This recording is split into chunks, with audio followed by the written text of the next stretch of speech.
Pearl Harbor 2.0. China has prepared for a preemptive strike against U.S. military bases, which would cripple American forces in the region.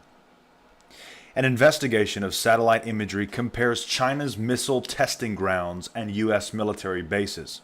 The images show that the test areas have been designed to look like the military bases, according to the report. Earlier this week, a highly accurate Chinese ballistic missile capable of threatening U.S. and Japan bases in Asia made its latest appearance. The medium-range DF-16 featured in a video posted last week. China, folks, is actually preparing to attack military bases. In fact, they have designed the testing grounds, to look like military bases. If that doesn't tell you war is coming, well, let's keep going. The levels at which China appear to be planning a missile attack on U.S. military bases in the Pacific have been detailed in a new report. An investigation of satellite imagery comparing China's missile testing grounds and U.S. military bases shows a pattern. All of the missile tests have been aimed at destroying U.S. carriers, destroyers, and airfields in East Asia, the report said. The images show that the test areas have been designed to look like the military bases, according to the report by Thomas Shugart on War on the Rocks. We've been watching this massive buildup between these two countries, the U.S. and China, for a long time. We've seen the disputes in the South China Sea. We've seen trade issues. And, of course, we covered it yesterday in The Wire, the 42-minute report I did yesterday. But, again, we're back at it with more China stuff, with more wars and rumors of wars. There's a reason for this. We've entered into the multipolar world order. Stay tuned and stay focused on this, because it's not just going to be about nation against nation. Remember, kingdom against kingdom. Remember, civil divisions are a part of that. But for right now, let's keep going with this report. We'll go to the next one in a second here. Earlier this week, a highly accurate Chinese ballistic missile capable of threatening U.S. and Japan bases in Asia made its latest appearance at recent rocket force drills. Now, of course, as some of these pictures show, these are the satellite images, which you can see. You've got mock airfields, runway cratering, fuel depot targets, harbor naval base targets, hardened shelter bunker targets, vehicle targets, mock transformer yard, parked aircraft targets, and so on and so forth. You've got submunition impact patterns and things, vehicle targets. These are some very interesting images. And if you want to go over them and look at them, of course, you can go to christiantruther.com/news, scroll down to the other links on the sidebar there, and you'll be able to find these links. The medium-range DF-16 featured in a video posted last week on the Defense Ministry's website, showing the missiles aboard their 10-wheeled mobile launch vehicles being deployed in deep forest during exercises over the just-concluded Lunar New Year holiday. While the rocket force boasts an extensive armory of missiles of various ranges, the DF-16 fills a particular role in extending China's reach over waters it seeks to control, within what it calls the First Island Chain. First displayed at a Beijing military parade in 2015, the missile is believed to have a range of 1,000 kilometers or 620 miles, within striking distance of Okinawa, home to several U.S. military installations, as well as the Japanese home islands, Taiwan and the Philippines. The two-stage DF-16 replaces the older, shorter-range DF-11, with a final stage that can adjust its trajectory to strike slow-moving targets and evade anti-missile defenses, such as the U.S. Patriot system deployed by Taiwan. Now, of course, I mentioned just a minute ago about the distress in nations, as well as amongst nations. Civil war is coming to the U.S. The left will resort to large-scale violence to stop fascism, but while becoming fascists. They're already fascists, but you get what I'm saying. Editor's comment, the situation is becoming desperate. Perhaps Trump was meant to merely distract Americans, or perhaps he is doing exactly what is expected of him by those who placed him in power. Either way, the country is bitterly divided along partisan lines.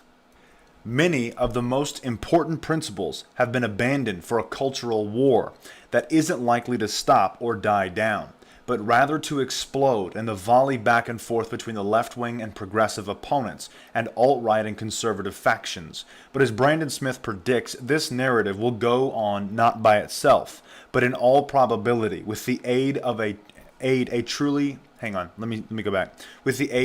stunning attack, perhaps even on American soil.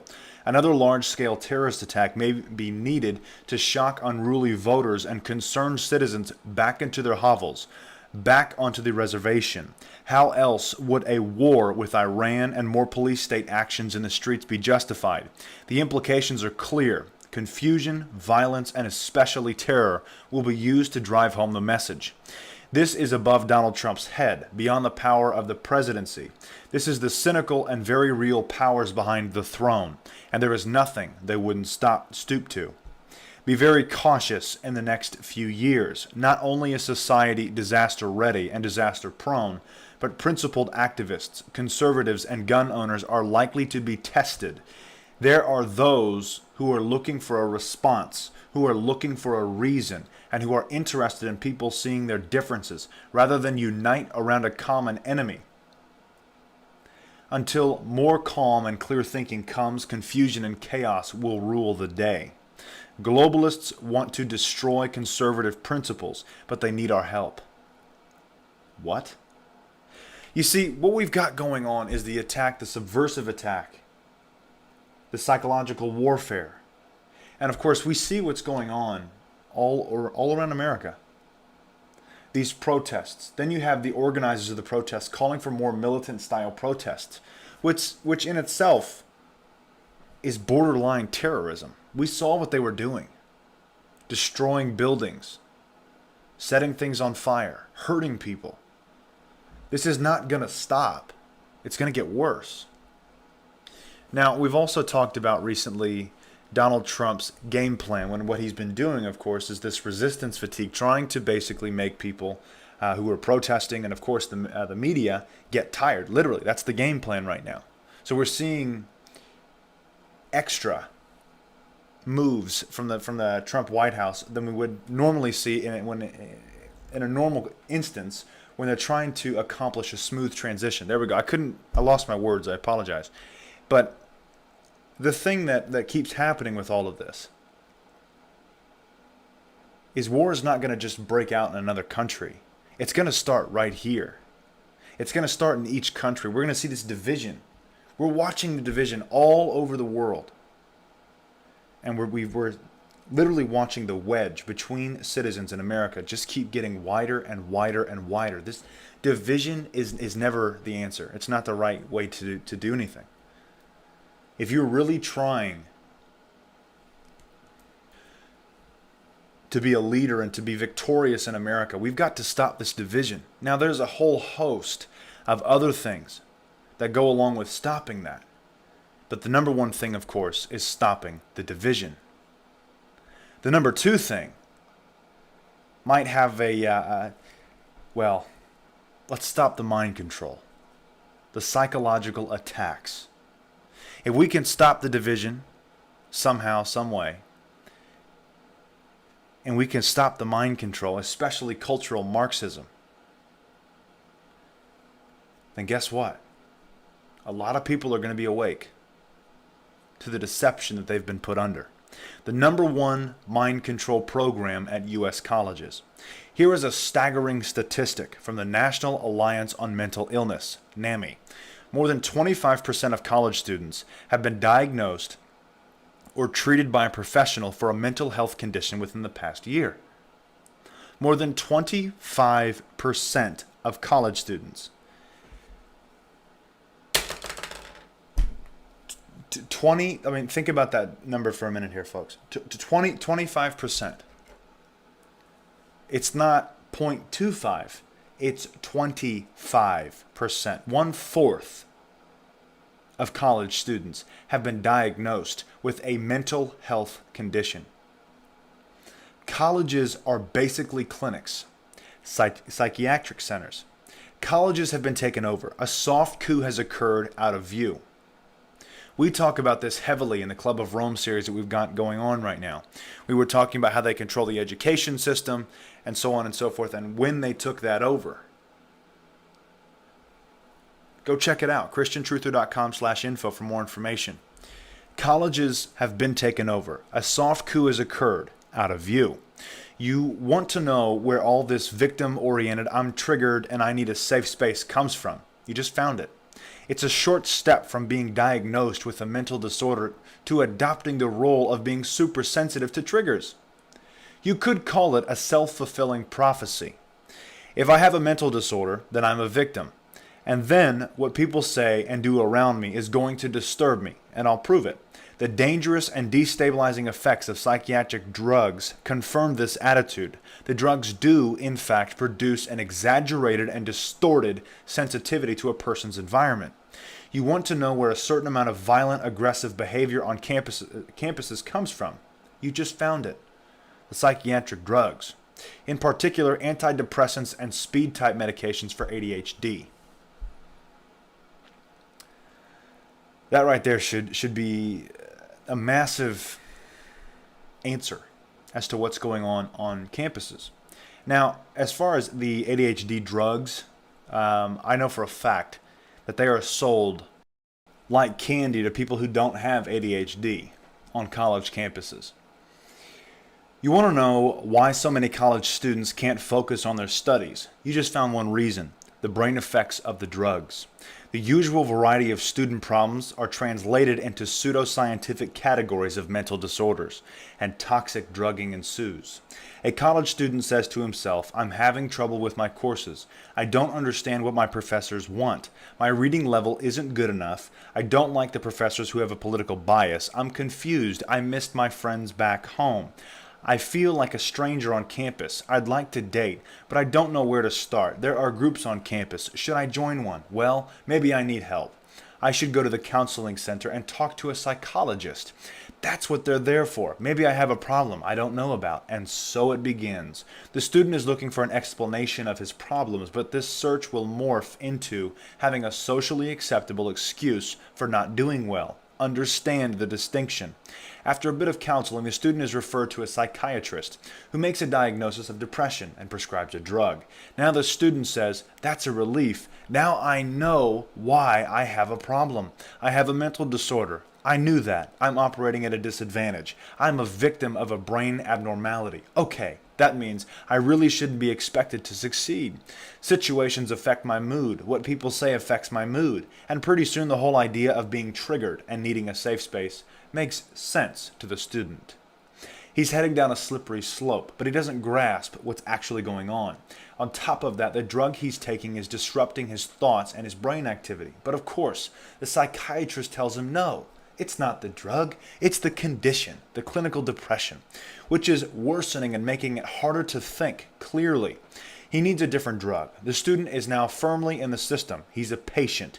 No, he's a customer. He's not a patient, he's a customer. That's what happens.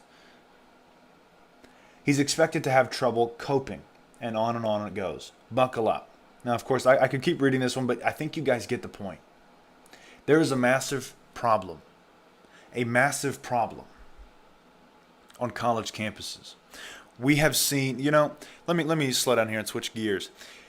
There is, back in the 80s, 70s, around that era, okay? The environmentalists and the liberal activists, they used to blow up buildings.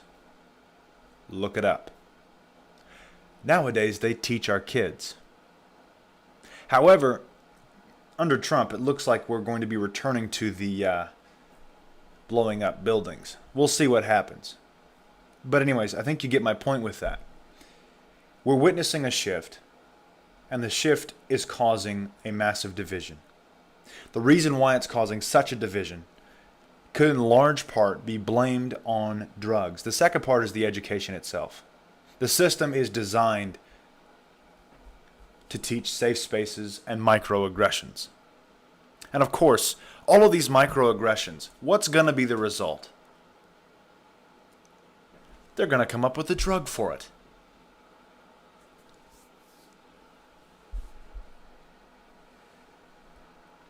New DNA study. Now, again, we're switching even more gears now, okay? New DNA study shows humans bred with an unknown species. This was posted 9 months ago, but I never got to report on it. Updated genome sequences from 2 extinct relatives of modern humans suggest that these archaic groups bred with humans, and with each other more extensively than we previously have known. The ancient genomes, one from a Neanderthal and the other from a member of an archaic human group called the Denisovans, were presented at a meeting on ancient DNA at the Royal Society in London. The results suggest that interbreeding went on between the members of several ancient human-like groups in Europe and Asia, more than supposedly 30,000 years ago. Now, of course, we know that timeline's construed, including an as-yet unknown human ancestor from Asia. Now, that's really interesting, because my Bible, and I'm pretty positive if you own a Bible, it's going to say the same thing. It says in Genesis chapter 6, verses 1 through 5, "So when men began to be multiplied upon the earth, and there were daughters born unto them, then the sons of God saw the daughters of men, that they were fair, and they took them wives of all that they liked. Therefore the Lord said, My spirit shall not always strive with man, because he is but flesh, and his days shall be 120 years. There were giants in the earth in those days. Yea, and after that the sons of God came unto the daughters of men, and they had borne them children. These were mighty men, which in old time were men of renown. When the Lord saw that the wickedness of man was great in the earth, and all the imaginations of the thoughts of his heart were only evil continually." Now, hang on. I wasn't going to read this next part, but I really wanted to focus on this here. "There were giants in the earth in those days. The sons of God came unto the daughters of men, and they had borne them children." Now, within this here, humans bred with an unknown species, new DNA studies show.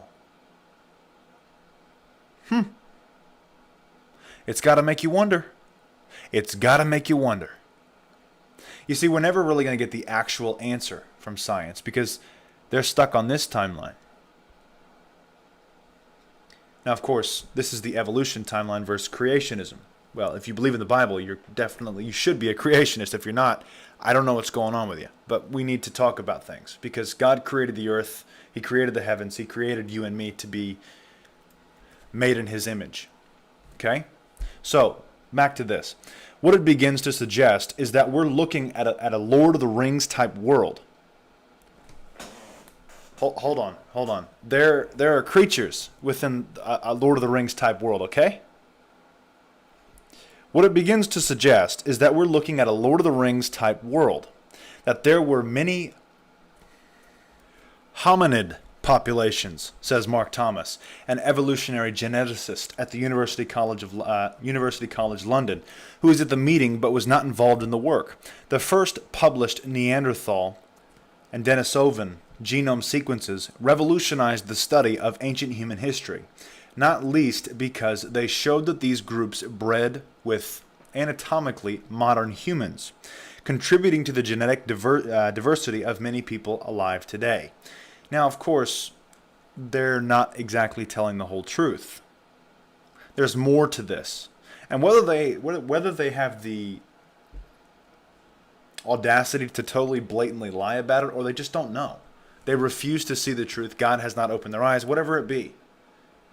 If we take the word of God, right here, there were giants in the earth in those days, yea, and after the sons of God came unto the daughters of men, and they had borne them children. These were mighty men, which in old time were men of renown. Well, I think I solved their mystery. Actually, I didn't solve it. It's right in text. And to to not see it, it's just, I hope you guys are seeing what I'm saying. Because to not see it, to me, you're missing out on a chance at salvation. Jesus Christ is the way, the truth, and the life. Seek Him. Repent. And understand how cool this discovery is. Hebrew University archaeologists find the 12th Dead Sea Scrolls cave. This broke today. This exciting excavation is the closest we've come to discovering new Dead Sea Scrolls in 60 years.